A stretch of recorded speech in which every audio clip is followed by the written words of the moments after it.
So trekking भने so ल let's be मैले नेपालमा मात्र नभनौँ, अब मैले अरूहरू पनि यसो फलो गरेर हुन्छु होइन, our so called travel influencers. Idea छैन क्या ब्रो, हाइकिङ भने के, ट्रेकिङ भने के नै थाहा छैन। हाइकिङ भने के हो ब्रो, ल भन त ब्रो। हाइकिङमा 24 घन्टाभन्दा कम ट्रेकिङको बारेमा ठ्याक्कै डिफ्रेन्स भन्नु पऱ्यो भने चाहिँ के हो भन्दाखेरि हाइकिङ भन्यो भने म यहाँ बसिरहेको छु, अहिले यो ठाउँमा बसिरहेको छु, म बिहान उठ्यो गयो एउटा ठाउँ हिँडेरै जानु पऱ्यो, हिँडेर गयो, हिँडेर यही ठाउँ फर्केँ या अरू कुनै ठाउँ जोस् ट्राभलिङ डेस्टिनेसन होइन, आफ्नो गन्तव्य कतै फर्क्यो गएर ठाउँमा बस्यो, त्यो चाहिँ डेस्टिनेसन होइन, आफ्नो एउटा केही गरिरहेको छ भने त्यो जस्ट हाइकिङ गरेर फर्क्या हो क्या।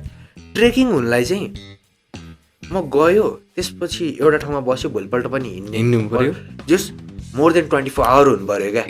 जस्ट मोर देन 24 आवर भयो भने ट्रेकिङ भयो क्या। एक्ज्याक्टली। हाइकिङ भनेको विथिन 24 आवर्स, ट्रेकिङ भनेको मोर देन 24 आवर भयो भने ट्रेकिङ। बिहान गयो आउँछन्, फेरि आफ्नै घरमा आएर सुत्छन्, अनि ट्रेकिङ गएर आएको भन्छ। रङ कन्सेप्ट क्या ब्रो, त्यो कन्सेप्टै बुझाएन कि मान्छेले।